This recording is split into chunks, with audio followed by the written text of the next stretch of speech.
Bem. Bom, meninas, iniciamos oficialmente nosso encontro.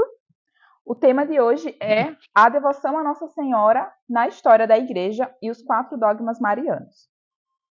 Por que eu quis trazer essa formação, para vocês hoje, primeiramente?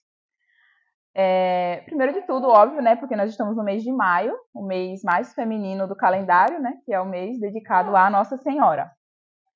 É um mês bem especial, que a Igreja nos convida, a nós adentrarmos um pouco mais profundamente no mistério de Nossa Senhora.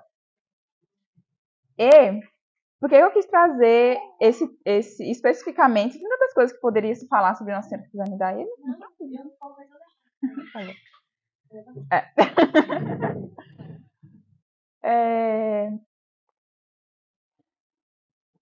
Há tantas coisas que se poderiam falar a respeito de Nossa Senhora, Os mistérios do Rosário, os mistérios, as dores de Nossa Senhora na cruz. Tem muitos e muitos temas. Mas por que eu quis trazer esse daqui a respeito especificamente da história, que é no que eu vou mais focar, da história da devoção à Nossa Senhora? Para que nós, como católicas, compreendamos a importância de Nossa Senhora para a Igreja e para a nossa vida também, Eu estou finalizando algumas matérias da minha faculdade, E nesse mês a gente está adentrando a respeito da metafísica. E uma coisa que o meu professor falou e me chamou a atenção, e o que foi que me inspirou a dar essa aula aqui, é que ele falou que quando nós sabemos a respeito de algo, por exemplo, os dogmas são verdades de fé, Nós temos que crer e crer pela fé. Se a Igreja promulgou, se está nas Sagradas Escrituras, se foi revelação divina, nós cremos pela fé. Porém, o professor estava explicando que a metafísica é a ciência por excelência, é o conhecimento por excelência, porque ela estuda as causas primeiras, as causas do ente e as causas de por que as coisas são. E por isso ela é a ciência por excelência, E eu fiquei meditando, quando nós conhecemos as causas das coisas, elas se tornam muito mais transparentes para nós. Mesmo que nós já cremos em Nossa Senhora, nós sabemos que ela é Mãe de Deus, nós sabemos a dignidade dela e a importância dela para a Igreja, e para a história da humanidade. Mas quando nós conhecemos mais profundamente as causas, isso fica mais transparente para nós. E principalmente hoje, onde a gente vive numa época em que o cristianismo está meio que fragmentado, Óbvio, você tem todas as denominações cristãs, mas dentro da própria Igreja Católica você tem uma fragmentação, Eu já vi vários livros de autores. Mas enfim, vamos continuar. Porque os anjos têm ciência, de que eles são superiores aos seres humanos. E como eles são superiores aos seres humanos, eles não veem essa necessidade de dar uma reverência ao ser humano. Porém, quando o anjo Gabriel chega diante de Nossa Senhora, é como se ele levasse um susto. Ele olha para ela e fala: Ave, cheia de graça, o Senhor é convosco.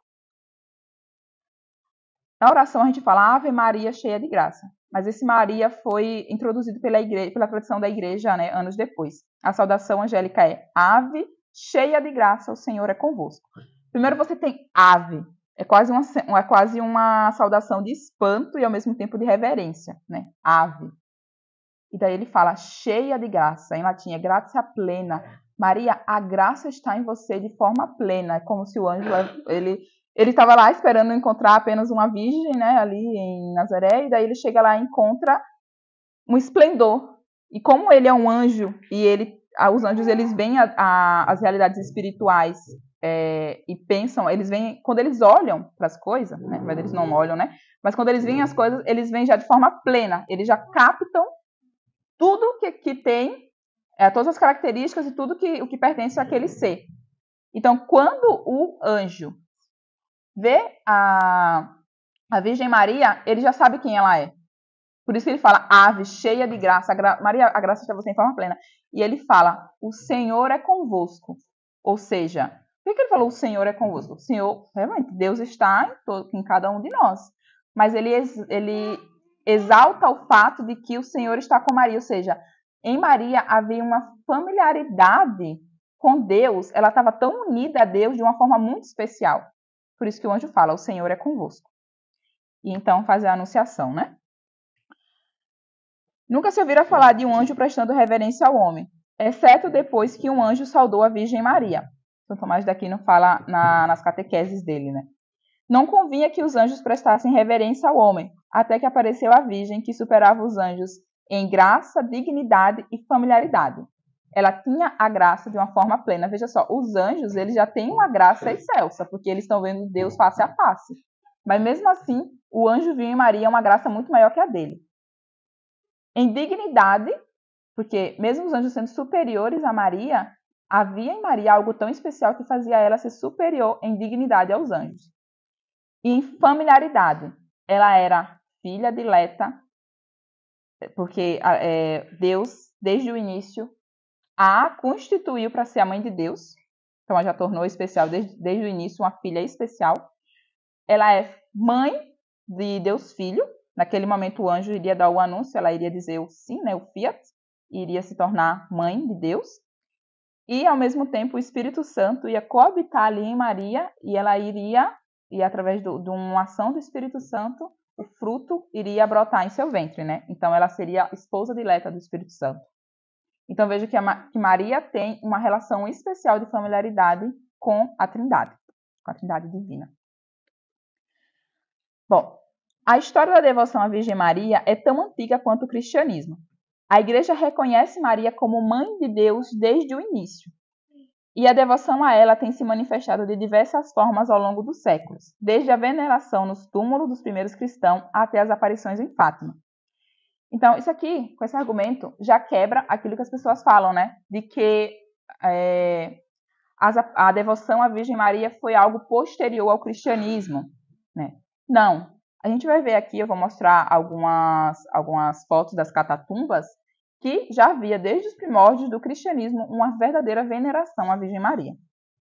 Os autores do Novo Testamento, e não só nos primeiros anos, mas desde os tempos apostólicos, né? Os autores do Novo Testamento dedicam a maior parte da sua atenção a Jesus, né? No seu ministério, não à mãe dele.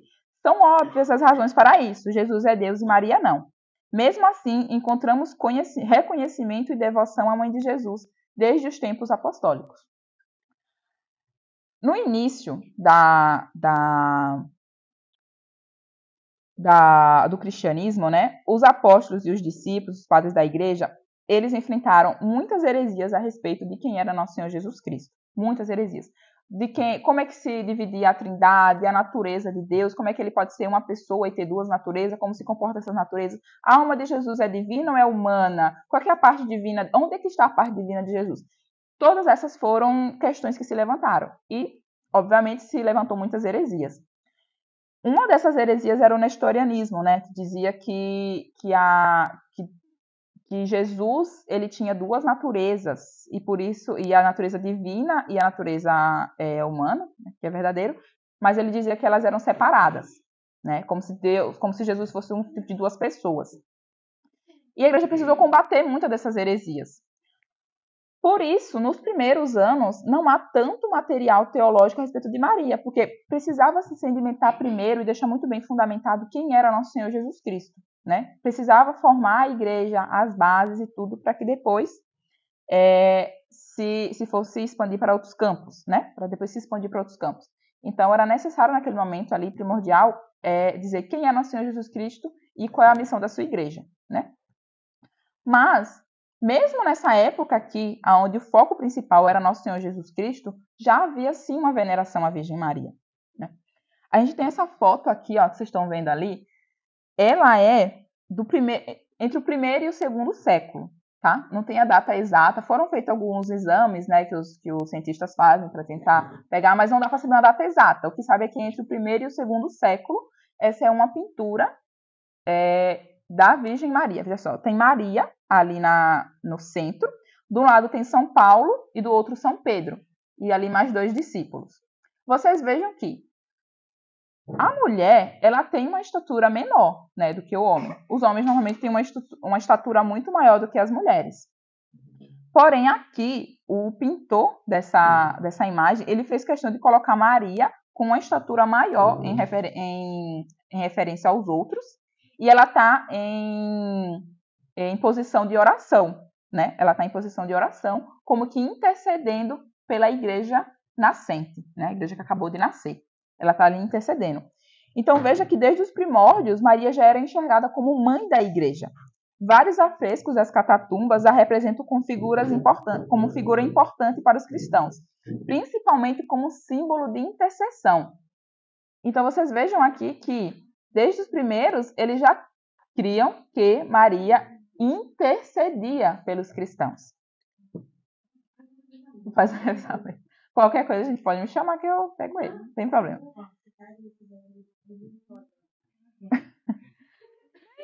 Ele riu pra você ver assim.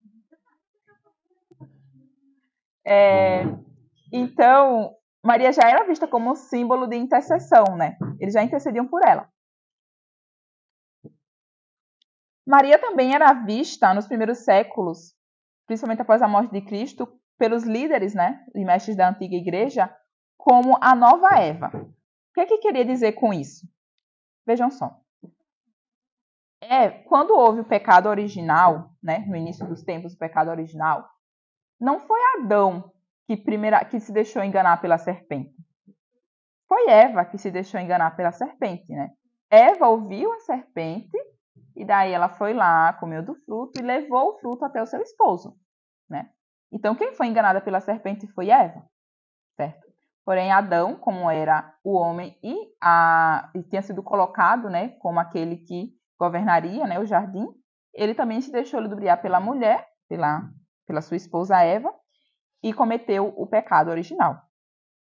Como Eva foi aquela que trouxe o pecado e a morte ao mundo, naquele exato momento, porque para Deus o tempo ele não existe, né? O tempo é um instante contínuo para Deus.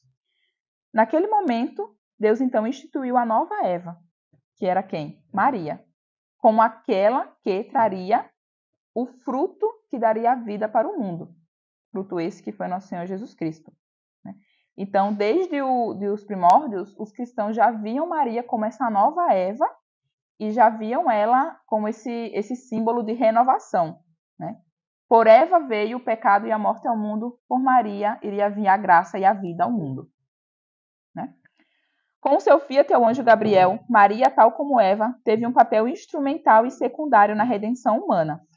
Então, a corredenção de Maria, todos nós somos corredentores junto com Cristo, mas Maria, especialmente, ela é corredentora, porque assim como Eva foi cooperadora com Adão para o pecado adentrar o mundo, Maria foi corredentora junto com Cristo para que a salvação viesse ao mundo.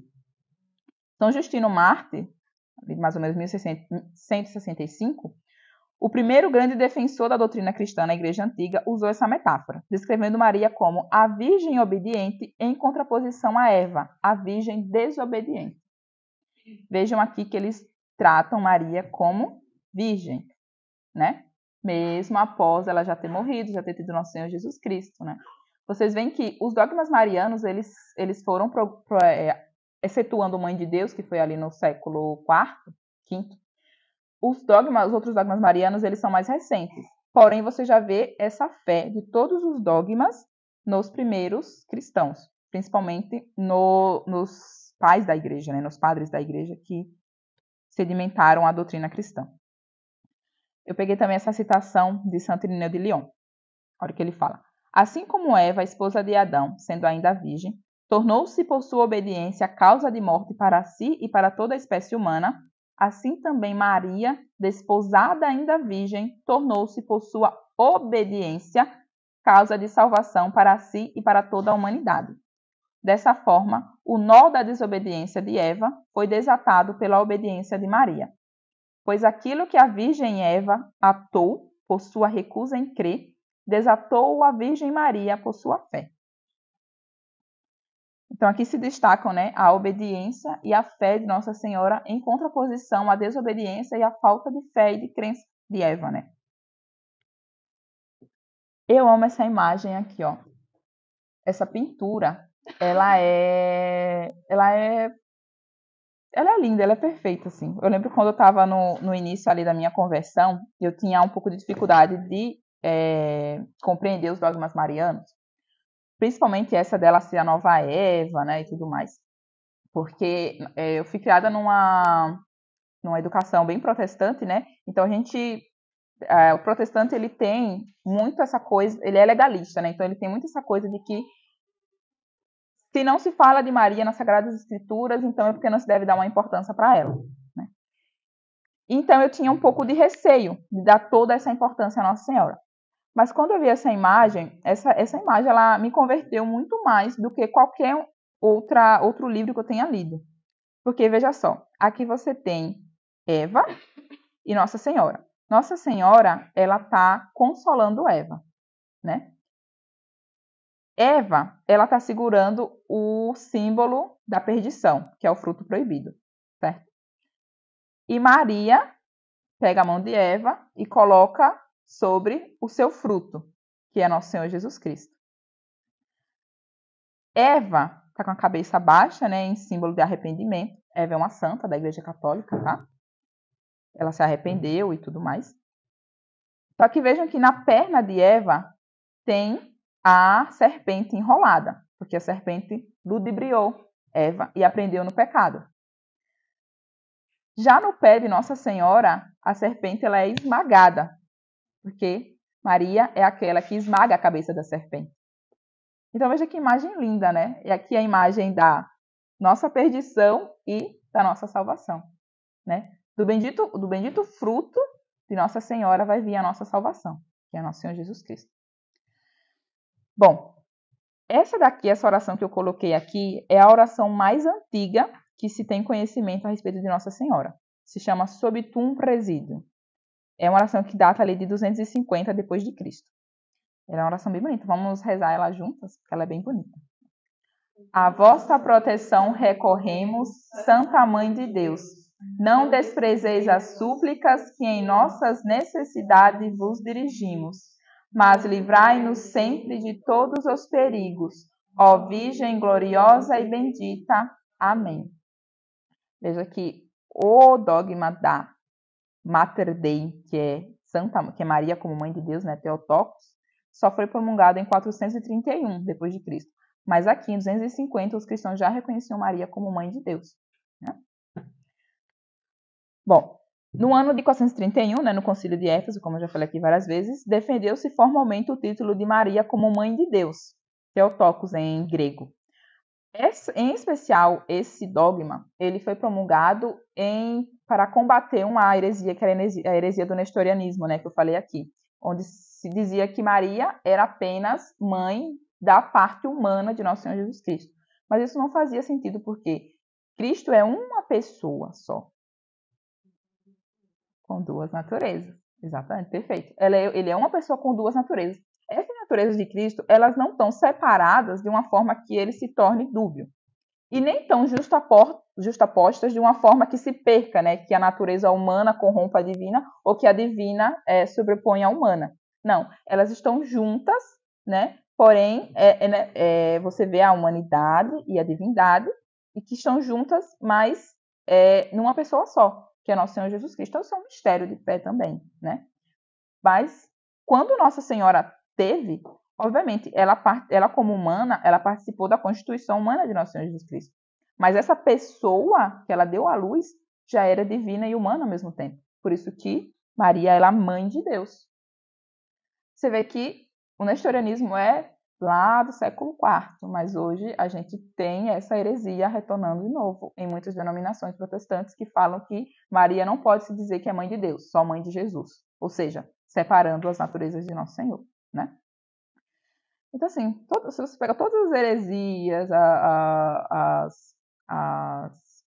todas as heresias que há hoje em dia, elas já são heresias que voltam o tempo inteiro, elas já foram debatidas, já foram promulgadas há muitos anos, já foram feitos vários concílios que já derrubaram essas heresias, mas elas ficam retornando, né?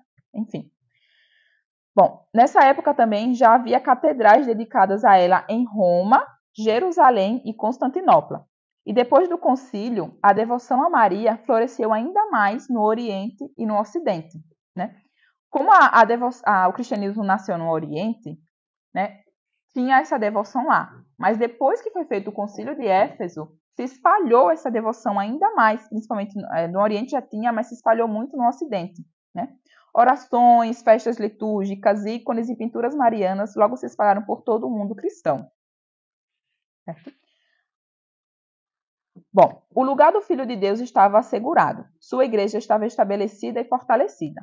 Agora, as sementes da verdade sobre a sua mãe, sementes prefiguradas no Antigo Testamento, plantadas no Novo Testamento e cultivadas na igreja antiga, finalmente poderiam frutificar. E como frutificaram? Porque inicia-se aqui a Idade Média, né? Tem a queda do Império Romano, começa-se a Idade Média, né? Tem-se o início da Idade Média. E na Idade Média, a devoção mariana frutifica, sim, floresce de uma forma esplendorosa. Maria era vista como um modelo de virtude e pureza para os medievos. A devoção a ela era muito popular em toda a Europa. A Europa, né, ali tornou-se o centro do cristianismo, né? E a devoção a Maria ela era vista principalmente como um modelo de virtude a ser seguido. Não só para as mulheres, pelas mulheres, mas também para os homens. Todos os grandes santos eram muito devotos de Nossa Senhora, né? Foi também no início da Idade Média que a veneração a Maria foi particularmente expressa nos mosteiros, especialmente os dos beneditinos. Os mosteiros na Idade Média, eles tinham um papel bem peculiar, porque além de serem as casas de orações, né, onde os monges viviam em clausura, como na Idade Média era um período muito instável relacionado à segurança, né, segurança física, né, mas também segurança alimentar, do cuidado mesmo do povo, as pessoas eles se trancavam, tinha também toda aquela ameaça, né, das invasões bárbaras e tudo mais, reinos lutando um contra o outro. Então as pessoas elas se refugiavam, né, em cidades muradas ou em castelos, né, normalmente de nobres, né, e também nos mosteiros, né. Normalmente você tinha ali o mosteiro e nas terras do mosteiro sempre se iam criando vilas, porque os monges eles tinham ali a guarda pessoal deles e tal, e eles cuidavam daquele povo, né, protegiam aquele povo. Então o que aconteceu que os monges eles rezavam a liturgia das horas, né, das horas canônicas, e se criou ali também uma veneração muito forte, principalmente nos beneditinos, uma veneração muito forte em a Virgem Santíssima. E eles começaram a fazer uma espécie de liturgia das horas para a Virgem Maria, que é o pequeno ofício. Não sei se alguém aqui já rezou o pequeno ofício. Já rezou? Tem o pequeno ofício da Imaculada, já rezei o pequeno ofício da Imaculada, é muito lindo. E se você vai rezando, né, você começa nas vésperas do dia, você inicia nas vésperas, né, ali pelas 6 horas da tarde, e vai até as vésperas do dia seguinte, né? Isso? Você vai rezar a cada 3 horas, tem as orações ali para você fazer. É bem bonito. Sim, meninas, a liturgia das horas é uma espécie de devocional que os padres, monges, sacerdotes, né, consagrados têm que rezar a cada 3 horas, se eu não me engano, é a cada 1 hora a liturgia das horas. Eu não sei, que eu nunca rezei. A cada 3 horas. A cada 3 horas. Assim, né? São 4 períodos, né? Você pode dividir mais ou menos, dispor ao longo do dia. Assim, né? Geralmente é uma acordar, uma no meio da manhã, uma depois do almoço, ou na hora do almoço, uma no final da tarde, uma antes de dormir. Isso. São 5. Pronto, perfeito. Todo padre é obrigado a rezar a liturgia das horas, né? É uma forma de você manter-se em oração durante todo o seu dia, né? Duas coisas que os padres são obrigados a fazer é rezar a missa todos os dias e rezar a liturgia das horas. Não precisa ser missa pública, né? Pode ser missa privada. Bom, então surgiu o pequeno ofício de Nossa Senhora ali entre os monges e acabou que as vilas que tinham ali em volta dos mosteiros começaram também a rezar o pequeno ofício junto com os monges, né? É também nesse contexto de mosteiros que vai nascer também o rosário, né? No rosário os monges rezavam, né, primeiramente a primeira parte do Ave Maria, e o povo começou a imitar os monges. Daí eles rezavam também a Ave Maria. Mais para frente veio a segunda parte também, e assim foi se formando o Santo Rosário. Cantos como Ave Maristela, Salve Regina, surgiram e tornaram-se grampos da canção monástica. Desenvolveu-se de fato na Idade Média um culto mariano. Então, missas consagradas a Nossa Senhora, foi se formando catedrais, igrejas, mais para frente eu vou falar aqui sobre isso, né? Catedrais, igrejas, orações, festas litúrgicas, né? A arte medieval também frequentemente retratava Maria em cenas bíblicas, né? Imagens que expressavam a sua devoção, principalmente a Anunciação e a Assunção aos céus. Cresceram também o número de festas em honra a Nossa Senhora. Houve, inclusive, um momento em que tinha tanta festa assim, a Nossa Senhora que os papas tiveram que falar, ó, dá uma freada aí, pessoal, na devoção, porque tinha muita festa na Nossa Senhora, muitas festas aos santos, né? Vocês falaram, vamos criar aqui um calendário litúrgico, vai ter os dias que vai ter as festas, né? Porque tinha muitas festas dedicadas a Nossa Senhora e aos grandes santos, né? Houve também nesse período a construção de grandes catedrais dedicadas a Maria, como as de Notre-Dame de Paris, né? As Notre-Dame de Paris são catedrais dedicadas a Nossa Senhora. As catedrais góticas, por exemplo. Em Roma, a gente acompanhou a morte do Papa Francisco, e a gente viu que o Papa Francisco foi enterrado na Santa Maria Maggiore, né? A Santa Maria Maggiore é uma das basílica. É a basílica mais antiga dedicada a Nossa Senhora. Uma das mais antigas, na verdade, dedicada a Nossa Senhora. A mais antiga está na Síria. Mas em Roma é uma das mais antigas. Ela data ali entre o século V e o século VI, né? Depois de Cristo. E é uma basílica linda, assim, então você já vê ali, no início da Idade Média, as pessoas tinham muita devoção a Nossa Senhora e começaram a dedicar muitas igrejas a ela.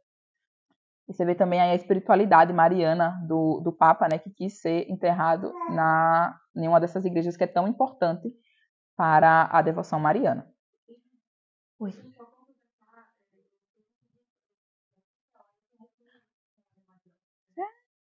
Conta pra nós. Sim.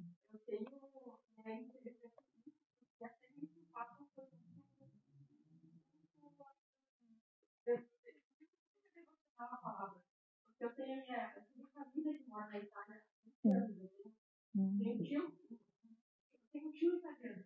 E ele mesmo, quem levou ele a conhecer a Maggiore, porque ele está em São Pedro, São Paulo. Sim, que é as mais famosas. Então, muitos, além de muitos europeus, muitos italianos, né, e muitos europeus nunca conheceram essa Maggiore. Sim. E quando o Papa escolheu ser enterrado lá, né, ficar lá, e ele também espalhou a devoção. Sim. Porque muita gente não conhecia isso. Inclusive, eu vejo falar com as pessoas, não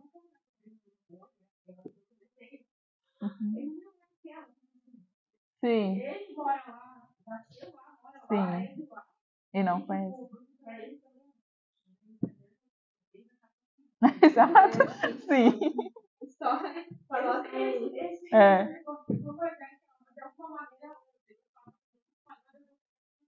Sim, isso é incrível. Na Itália, você chuta uma pedra na sua igreja. Tem muita igreja na Itália. Pra você ver, acaba que não é muito conhecida, né? Latrão, exato. Sim, mas é uma das igrejas mais importantes para a devoção mariana, é Santa Maria Maggiore. Bom, por volta do século XIV, Maria tornou-se muito popular como intercessora compassiva e protetora da humanidade. Principalmente na peste negra, ela foi uma das maiores intercessoras. O povo pedia muito, né? A ajuda dela era solicitada contra o justo julgamento de Deus. Uma curiosidade é que no bairro onde eu moro, a comunidade de lá, a igreja de lá, se chama Nossa Senhora da Saúde. E eu fui na festa lá da comunidade e eles contaram que Nossa Senhora da Saúde é uma devoção que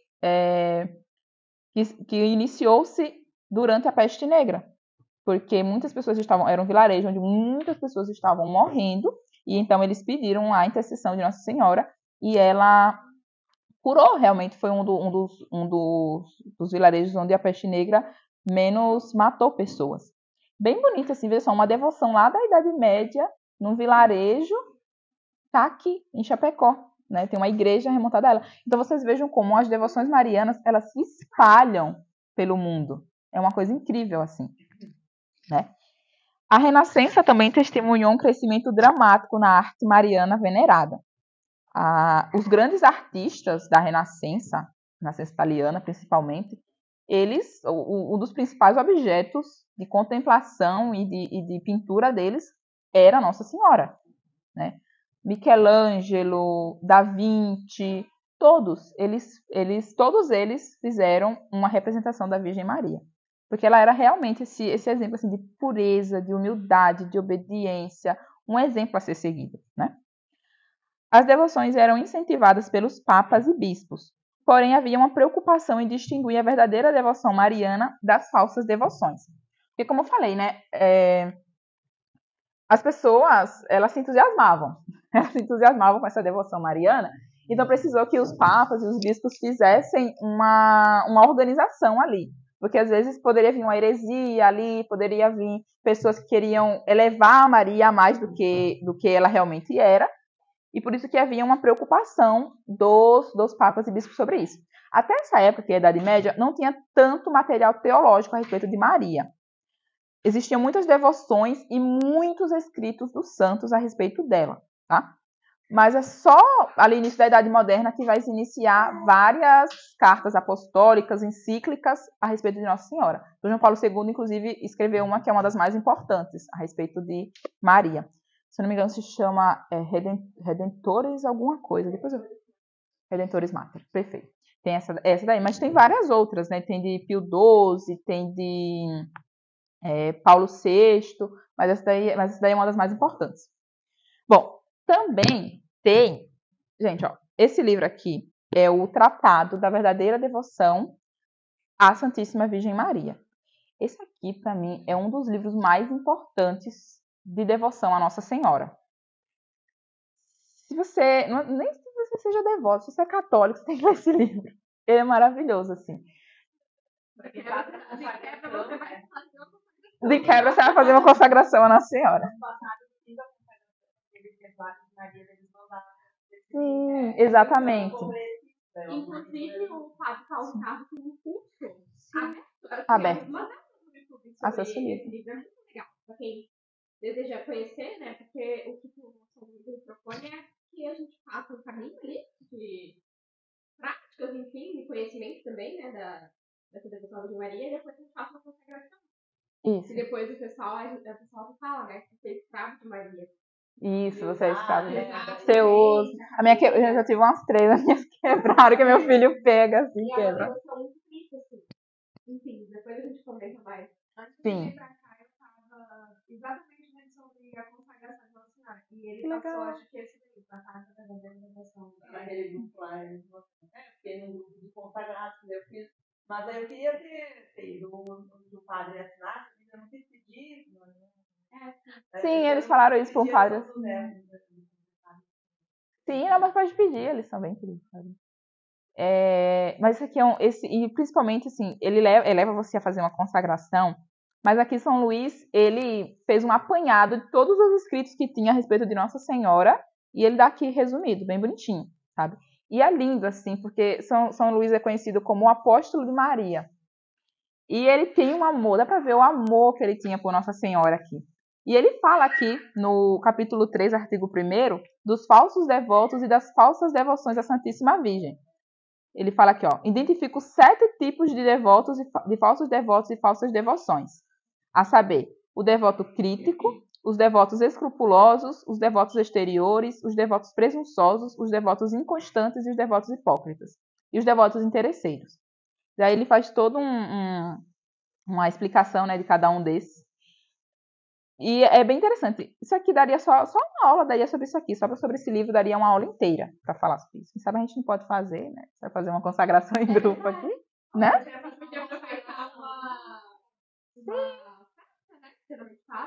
Isso. Nossa Senhora Aparecida. Aí a gente poderia dividir, né, os capítulos para ler. Isso. Não, e no fim fazer a consagração à Nossa Senhora. Pronto. Vamos fazer. E ainda a gente faz logo para os nossos filhos também. Também, verdade. Sim, é verdade. No batismo, às vezes no batismo, né? Mas... Um dia antes. Tipo... Ou no dia? Quando o bebê é pequenininho, a gente consagra ele também. Sim, é bem especial consagrar os filhos da Nossa Senhora. Então, Bom, falando ainda dessa preocupação, né, dos papas e bispos, então eles começaram aqui então vai iniciar-se também um conhecimento teológico a respeito da devoção à Nossa Senhora. Bom, entra então os períodos modernos e os dias atuais. No século XVI, você tem a Reforma Protestante, iniciada por Lutero, que introduziu uma onda contra as venerações marianas na Europa. No entanto, ao mesmo tempo, novas devoções marianas estavam começando na América Latina. Aqui também, 1500, né, iniciou a... antes, na verdade, iniciou as navegações, as grandes navegações. E na América Latina você tem uma mão muito providencial, de Deus, principalmente em relação à Virgem Santíssima. Porque, veja só, Reforma Protestante, veio uma onda de repressão a respeito da Igreja Católica, das devoções, né, dos dogmas e tudo mais. A cristandade, aquela unidade que existia na Idade Média da cristandade, começou a ser fragmentada, né? Iniciou-se também os estados nacionais, e daí cada país começou a ter a sua própria versão do cristianismo, né? E o que aconteceu? Estava descobrindo também nessa época a América Latina. Coloquei aqui a imagem de Nossa Senhora de Guadalupe, não à toa. Porque a aparição de Nossa Senhora de Guadalupe, ela vai ser muito especial na história da igreja. Muito especial mesmo. Porque, ao mesmo tempo em que, parece que é como se Deus estivesse vendo, ao mesmo tempo que a Europa estava começando a se afastar da verdadeira fé, e, assim, essa época aqui ainda estava boa, porque depois a Europa vai entrar num ceticismo e num ateísmo muito forte. Foi feita uma pesquisa para saber quanto da Europa hoje é cristã. E estima-se que, sei lá, 90% é ateia. Ou ateia, ou agnóstica, deísta. Creio num criador. Energia, espiritualidade. Exatamente. Perfeito. Sim, perfeito, é isso aí. O islamismo também, principalmente na França, né, por conta da imigração. Então, o que aconteceu é que Deus já previa, né? Claro, ele já sabe, né, o que vai acontecer. Por isso que, especialmente na América Latina, houve essa aparição. Veja só, Cristóvão Colombo, né? Quem descobriu o Brasil? Tem sempre essa pergunta. Quem fez aí o colégio tinha essa pergunta. Quem descobriu o Brasil? Cristóvão Colombo. Cristóvão Colombo, ele era católico, tá? Nem todo mundo naquela época. Ele era católico, mas especialmente ele era muito devoto de Nossa Senhora.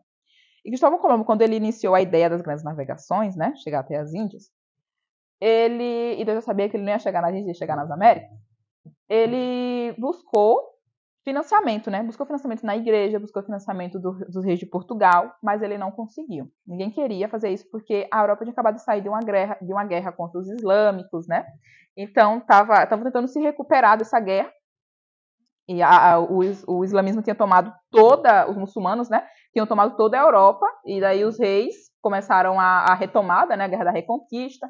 Então, tinha sido algo muito exaustivo para o povo europeu não queria investir em navegações agora, né? Porém, ele foi, então, até os reis da Espanha, né? Isabel de Castela e Dom Fernão. Mas eles também não quiseram financiar. Falaram, não, nós não vamos financiar, a gente tem que reconstruir aqui a Espanha, a gente não vai financiar. Então, ele foi até uma igreja mariana e pediu a Nossa Senhora, né? Porque ele sabia que era algo importante para o mundo conhecer as Índias, né? Ele queria fazer aquilo. E ele pediu à Nossa Senhora que intercedesse por ele e que ele fez uma promessa à Nossa Senhora, que se ela permitisse que ele fizesse essa empreitada, conseguisse realizar essa empreitada, ele iria trazer um pouco a terra, né, a primeira terra que ele pegasse desse novo local que ele ia descobrir, ele iria trazer para ela. E ele cumpriu essa promessa. Então ele teve uma ideia de ir até, em vez de ir até o rei, né, Dom Fernando de Espanha, de ir até a Rainha Isabel. A Rainha Isabel era muito devota de Nossa Senhora. Ele foi até ela, ele conseguiu, na verdade, através de um contato com o confessor de Isabel. Isabel também era muito devota, muito católica. E através desse contato ele conseguiu falar com ela. Daí ela falou, olha, o meu esposo não vai permitir que eu financie, mas eu vou financiar com as minhas joias. A rainha, né, devia ter muitas joias, muitos tesouros. Ela vendeu as joias e financiou as grandes navegações. Daí, então, iniciou. Bom, Cristóvão Colombo chegou até o México, né? E aí vocês já conhecem mais ou menos a história, né? A história de Nossa Senhora de Guadalupe, que foi quando Nossa Senhora apareceu ao índio Juan Diego. E você tem principalmente a imagem do tecido, né? Que é um mistério para a igreja. Até hoje, ninguém consegue saber de onde vem aquela pintura, como foi feita aquela pintura. Da tabela periódica, nenhum elemento químico, eles testaram todos os elementos químicos para saber. E não tem, a pintura, o material que foi feito aquela pintura não existe na tabela periódica. É um mistério mesmo, assim, é um mistério para a humanidade, para a ciência. Inclusive, os cientistas estavam fazendo ali a análise, né, do manto e caiu, não sei lá, ácido ou o que foi, e não corroeu. Uma coisa assim incrível, né? E é tanto que Nossa Senhora de Guadalupe ela é conhecida como a imperatriz da América. Não lembro se foi João Paulo II que instituiu ela como imperatriz das Américas ou se foi outro papa anterior. Mas, enfim. Então, é como se a providência divina já visse o que iria acontecer na Europa e já introduzia aqui o início das descobertas da América sobre o manto e a proteção de Nossa Senhora, né? E a gente vê também hoje, nos tempos modernos, a América está começando também a decair um pouco a devoção, você vê ela crescendo na África. A África hoje é um dos países que mais crescem o catolicismo, né? Mas o catolicismo cresce. Então, Deus vai sempre dando a sua providência para que a igreja continue viva e pulsante, né? Pujante. A gente vê também aqui no Brasil, né, acontecendo uma onda de conversões também, né? Amém. A cultura mariana continua a se desenvolver dentro da Igreja Católica. Em 1974, após 4 anos de preparação, o Papa Paulo VI emitiu a Carta Apostólica Marialis Cultus. Neste documento, Paulo VI não apenas discutiu a história das devoções marianas, mas também revisou sua lógica e forneceu sugestões para sua direção futura, seu valor teológico e pastoral. Então, aqui, como eu falei, começa, principalmente na Idade Moderna, uma preparação teológica, lógica, do que é a devoção mariana. E pastoral também, isso é muito importante, né? Porque você tem a doutrina ali teológica, onde está fundamentada as coisas. Mas é na prática pastoral que as coisas vão acontecer. Então, foi necessário o Concílio Vaticano II também, que foi um concílio pastoral, ele focou também muito para colocar as diretrizes do que é as devoções marianas e a importância dela para a fé cristã, né? Em seu clássico livro As Glórias de Maria, gente, esses 3 livros aqui são os 3 livros mais importantes sobre Nossa Senhora, que é o Tratado da Devoção, a gente já falou, As Glórias de Maria, de Santo Afonso Maria de Ligório, o que esse homem não escreveu, né? Escreveu sobre tudo. Sem comentários. Pode deixar aí, porque ele tem tudo. Ele pegou todas as referências de todo mundo. Só não sei o que veio depois, né? Mas esse caso. Só não sei o que vem depois. Biblioteca Católica. Ai, não sei. Acho que é do ano passado, porque eu... Na verdade, é 2019. Eu acho que o meu esposo comprou separado esse. 2019, mas não fala aqui qual que é o mês. Poderia dizer. Mas enfim, é da Biblioteca Católica, mas tem de outras edições. Esse aqui é uma das mais antigas, mais famosas. Sim, tem qualquer editora que você pesquisar e você vai achar As Glórias de Maria de Santo Afonso. E a Imitação de Maria de Tomás de Kempis, que na verdade é um apanhado de textos que ele escreveu sobre Nossa Senhora. Daí fizeram esse apanhado aqui de livros. Mas também tem de outras editoras. Esses 2 aqui, especialmente, são da minha Biblioteca Católica. Mas nas Glórias de Maria, Santo Afonso ele explica como Deus deu Maria à humanidade como porta do céu. Por que porta do céu? Veja só. Se através de Maria, Jesus, Deus, veio à Terra por nós, é através de Maria que Deus quer que nós cheguemos a Ele, né? Então, Maria, ela é esse canal das graças divinas. Ir até Jesus Cristo por Maria é um dos caminhos mais seguros que tem, né? O livro de São Luís, né, o Tratado, sintetiza muito dos escritos de vários santos. A sua abordagem de total consagração a Jesus Cristo por Maria teve um forte impacto na devoção mariana, tanto na piedade popular como na espiritualidade dos institutos religiosos, né? Esse livro de São Luís, ele foi um livro que ele ficou muitos anos escondido numa biblioteca, né? São Luís escreveu o livro e tudo mais, e assim, o diabo ele tem tanta raiva, tanto ódio desse livro, que esse livro ele ficou séculos, escondido numa biblioteca. Foi quando, eu não lembro quem foi, que descobriu esse livro, e daí falou, olha, isso aqui é um tesouro, vamos reeditar e vamos mostrar para as pessoas, porque isso aqui... Então, cresceu, então, muitos institutos religiosos dedicados à espiritualidade de São Luís, a respeito de Nossa Senhora.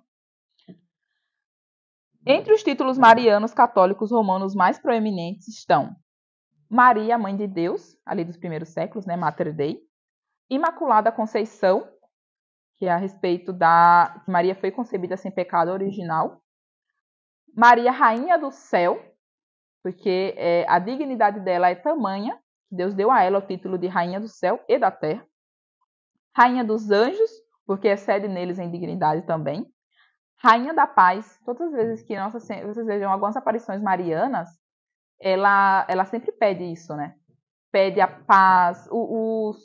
Algumas orações antigas que você vê, principalmente da Idade Média, fala ali pedindo a Nossa Senhora a paz entre os príncipes cristãos, né? Quando ela veio ali na Nossa Senhora de Fátima, aparecendo Nossa Senhora de Fátima, ela também pedia a paz para que se cessasse a guerra. Então ela é uma intercessora pela paz, né? Estrela do Mar, essa é antiga. Stella Maris é bem antiga, é uma oração antiga e é um título muito antigo de Nossa Senhora, Rainha do Mar. E Mãe de todas as dores, porque, olha, veja, no nascimento de Nosso Senhor, Maria não teve dores. As dores dela foi na cruz, junto com seu filho. Ali ela sofreu todas as dores, né? Por isso que Rainha de todas as dores, né? Tem até em Porto Alegre a Basílica Nossa Senhora das Dores, que é em honra a esse título mariano, né? Bom, uma coisa também que eu queria falar sobre a Idade Moderna é que na Idade Média você teve muitas festas, né, tudo mais florescendo ali a devoção mariana, e na Idade Moderna você tem muitas aparições de Nossa Senhora. Então, como se Nossa Senhora também percebesse que nos tempos modernos as pessoas iriam entrar numa falta de fé e num ceticismo tão grande, que ela falou, olha, eu vou lá pessoalmente para converter esse povo, eu vou lá pessoalmente para falar com eles. Então você tem as aparições de Nossa Senhora de Lourdes na França, Guadalupe no México, Fátima em Portugal, Aparecida aqui, né, que não é bem uma aparição de Nossa Senhora, né, mas enfim, tem várias, né? Então Nossa Senhora vai ali pessoalmente para aumentar a fé do povo, né? Mesmo assim tem gente que não acredita, né? Bom, sobre a história, né, da devoção mariana é isso. Agora eu vou falar rapidamente dos dogmas, mas eu queria ver se vocês têm alguma dúvida ou algo a acrescentar sobre isso. Júlia, por favor. Uma coisa que eu depois eu quero contar uma experiência. Não uma experiência, mas uma coisa que eu fico pensando é que a revelação de Deus ela é sempre progressiva. Por exemplo, como eu estava falando, a devoção sobre vários dogmas que foram proclamados recentemente, ela sempre teve na história da igreja. Só que era uma devoção. De um país era mais devoto, por exemplo, de Maria ser mãe de Deus, outro país era mais devoto de Maria como corredentora de Cristo. Essa é a mesma questão, né? A gente falou que Maria é corredentora. Por quê? O sangue de Cristo, que pendeu ali da cruz, que foi o sangue que nos salvou, é o sangue de Maria. Porque o sangue que passa pro coração do filho é o sangue da mãe, o sangue que o filho tem é o sangue da mãe. Né? Então, assim, aquele sangue redentor de Cristo também é o sangue de Maria. Sim. E do mesmo modo que a gente vai até Cristo, Maria nos leva até Cristo. Eu já vi esse relato dos protestantes, né, que convertem, porque o protestante ele tem aquela resistência ali com Maria, comigo foi bem assim. Eu era protestante, comecei a estudar, falei assim, nossa, esse ponto aqui parece que a igreja católica está certa, a gente também, foi todos. Do Papa, das escrituras, da tradição, foi tudo bem. Mas Davi e Maria, eu não consegui aceitar, assim, parece que, como ele disse, né, as forças do mal, assim, elas sabem que se você abrir seu coração para Maria, ela vai te levar para Cristo. Então, é a última resistência, assim, que você precisa quebrar.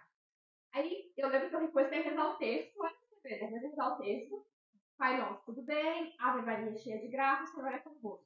Segunda parte não rezava. Segunda parte, falava Mãe de Deus, eu Eu não também rezava, fazia não isso. conseguia rezar. Eu lembro muito bem, assim, eu ia rezar o texto da moça lá, nos meus pais ainda. Aí eu ficava assim, gente, eu lembro que eu vi o texto e falava assim, cara, eu não consigo falar isso, parece que é errado, sabe? E uma hora, quando vai. Quando, do mesmo modo que, né, a revelação vai progressiva, provavelmente ao longo do tempo, até chegar ao fim dos tempos, ainda vamos ter novas revelações, novas aparições. Sim. Porque é uma coisa providencial, assim, né? Tipo a Nossa Senhora da Saúde, que foi uma época de muita doença, ou a Stella Maris, na época das navegações. Então, assim, é uma coisa muito providencial, assim, como Maria atuou dentro da igreja. Só sabe Deus. Deixa eu convido. Tem um monte de olhinho desse lá. Eu coloco. Sim, inclusive, uma das Cristóvão Colombo foi com 3 caravelas, né? Descobrir as Américas. As Índias para as Américas, né? Acabou descobrindo as Américas. E a principal caravela, ele colocou o nome de Santa Maria.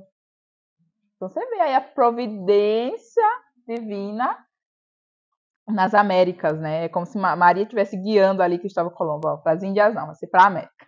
Vamos converter o pessoal de lá. Isso é algo bem bonito. Mais alguma coisa mesmo?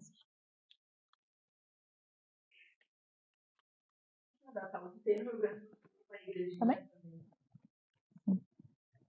Certo, também já foi naquele lado da fronteira, no Rio Grande do Sul. Alguém falou que não tá, né? Bom. A igrejinha da Nossa Senhora da Saúde. Eu sou de Porto Alegre, então meus pais eram da fronteira, na cidade, a fronteira do Uruguai, tem livramento, a igreja não é fronteira, mas é pertinho. E aí no caminho a gente passamos na igreja. Bom, sobre os dogmas marianos. Alguém consegue olhar a hora para mim, por favor? Bom, o primeiro dogma é de Mãe de Deus, foi promulgado no Concílio de Éfeso em 431 para combater a heresia do nestorianismo, né? Já falei aqui sobre isso. Os outros, agora o que é interessante é que os outros dogmas advêm desse dogma, né? Você vai me dar ali um pouquinho? Se tu quiser me dar, que ele dorme no colinho da mãe. A mãe não aguenta, né? Não, meu Deus.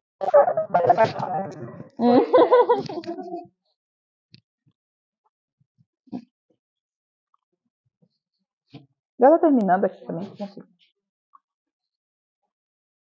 Por Maria ser mãe de Deus, é que vai vir, vai vir a devir os outros dogmas, né? Por ela ser mãe de Deus, por ela iria ser mãe de Deus, é que nosso Senhor a deixou imaculada. Né? Então os outros dogmas vêm dele.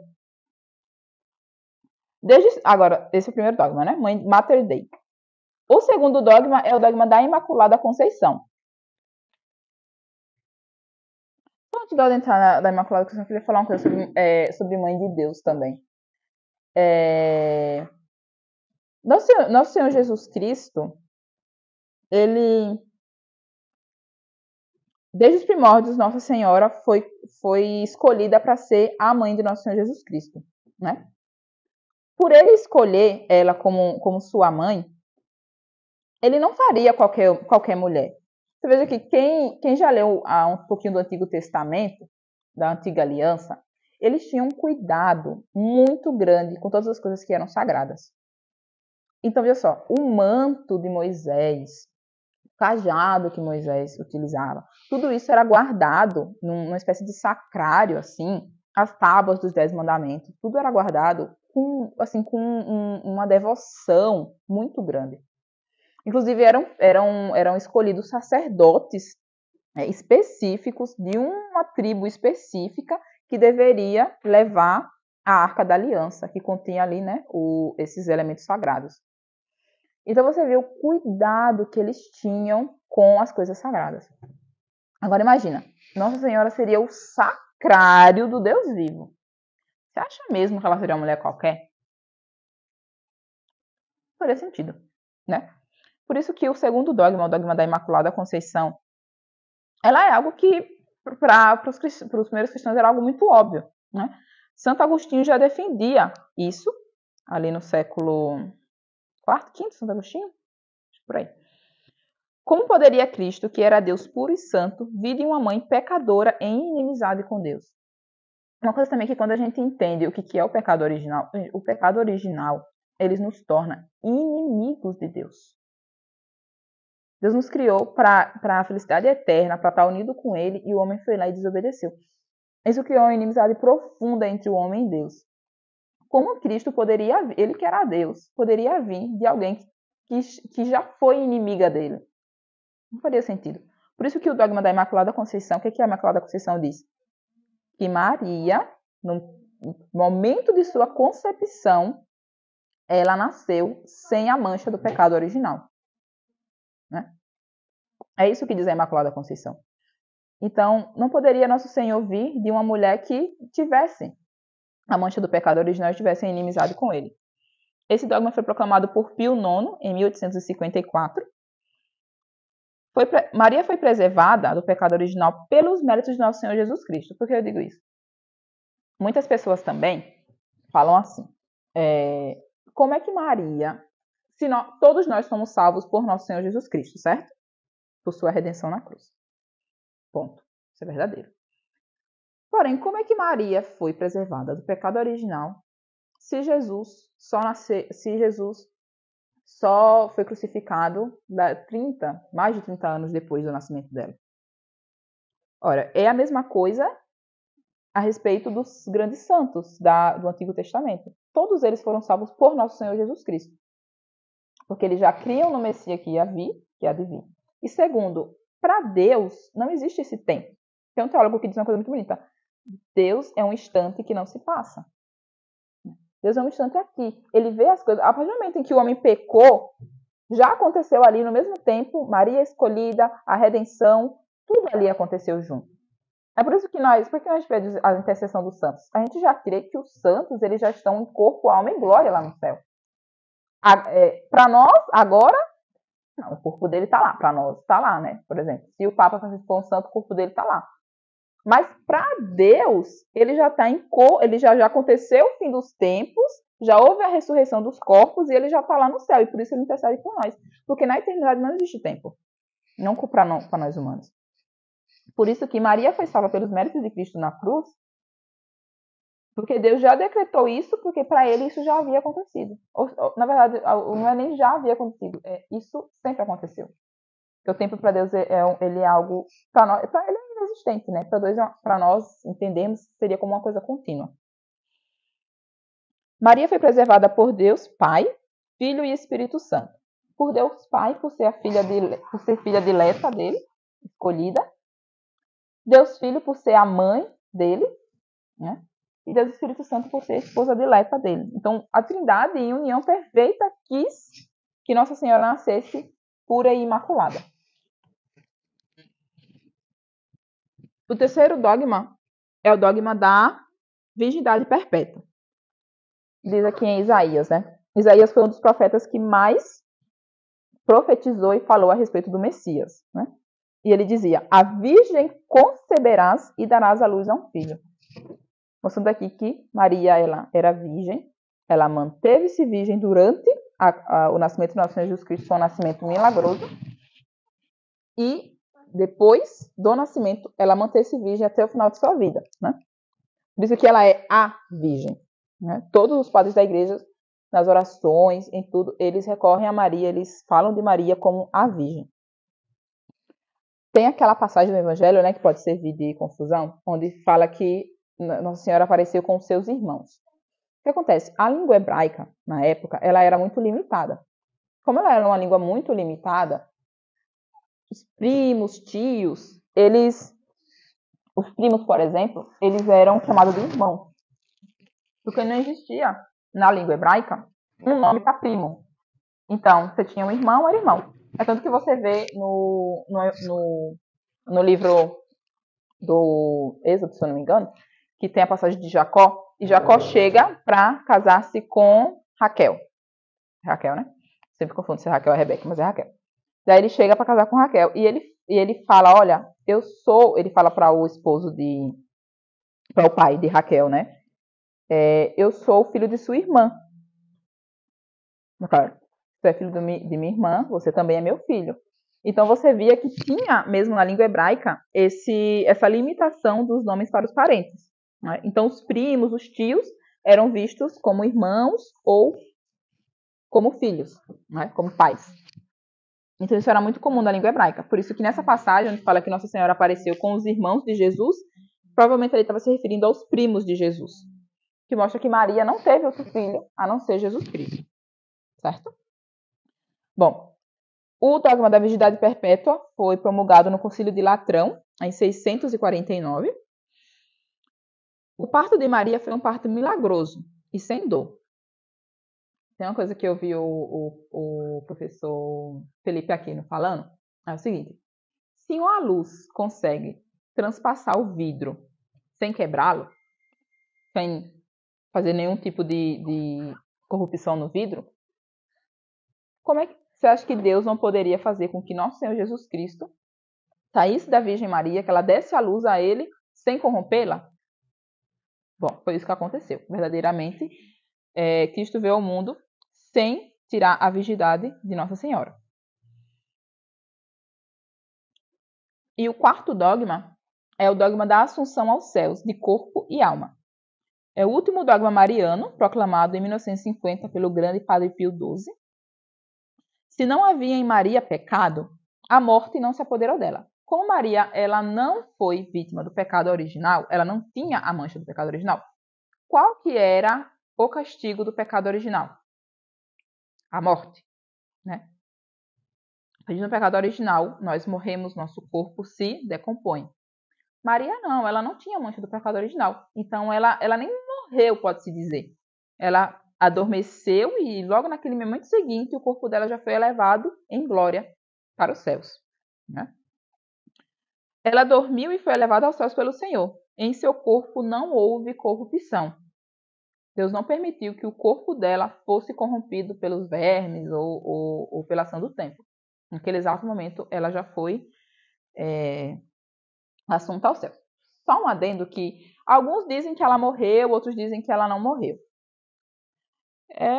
Isso, na verdade, não faz tanta diferença, né? Mas o mais importante é que a gente precisa ter certeza de que ela foi, no momento de sua morte ou do seu adormecimento, assunta aos céus, em corpo e em alma. Então, o primeiro dogma foi Mater Dei, Mãe de Deus, para combater o nestorianismo. O dogma foi a virgindade perpétua no Concílio de Latrão, 649. O terceiro dogma, Imaculada Conceição, que foi bem alguns anos, né? Cerca de 74 anos, 75 anos, o dogma da Assunção. Tem um quinto dogma, né? Que na verdade é meio clandestino, né? Mas que todo católico reza que um dia seja promulgado o dogma, que é o dogma da corredenção, né? Que Maria foi, para além de todos os outros, uma das principais corredentoras junto com Jesus Cristo, né? Da salvação. Porém, tem todas aquelas questões, né? Hoje em dia a gente tem os protestantes e tudo mais. Então é um dogma que às vezes é difícil mesmo tinha que ser um papa que tivesse uma base teológica muito bem formada para conseguir construir, né, toda a argumentação teológica desse dogma sem cair em nenhuma heresia e também sem nenhum tipo de relativismo, né?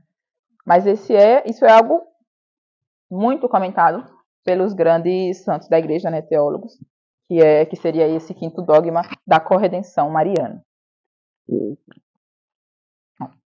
Coloquei aqui duas frases.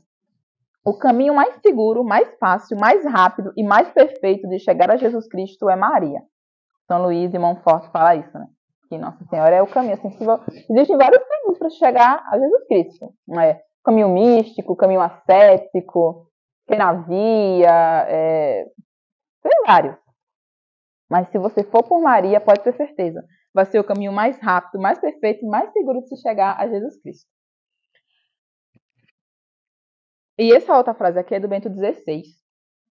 Ele fala: é necessário voltar a Maria se quisermos retornar àquela verdade sobre Cristo Verdade sobre a igreja e verdade sobre o homem, que São João Paulo II propôs como programa para todo o cristianismo. A gente fala hoje, essa é uma frase que eu achei muito atual, porque hoje em dia a gente vive na época do relativismo, né? Então, relativa-se às verdades sobre Jesus Cristo, relativa-se à doutrina da igreja, relativa-se a verdades sobre o próprio homem, né? Corrompem a natureza humana. E o que Bento XVI propõe aqui é que por Maria nós vamos chegar a essas verdades, né? Ele propõe isso. E isso aqui é muito verdadeiro, né? Porque Nossa Senhora, em todas as aparições marianas, ela está sempre apontando para Nosso Senhor Jesus Cristo. Sempre, sempre. Você vê aqui na imagem de Nossa Senhora do Perpétuo Socorro, né? Você tem Nossa Senhora com o menino Jesus, e aqui ela aponta para quem? Ela está apontando para o Cristo. Então, sempre, sempre. Em todas as aparições marianas, em todas as imagens, tudo, ela está sempre apontando para o Cristo, porque ele é a verdade. Ela é um canal que leva a ele, né? Bom, meninas, é isto. Muito obrigada pela presença de vocês e finalizamos. Dúvidas, podem falar.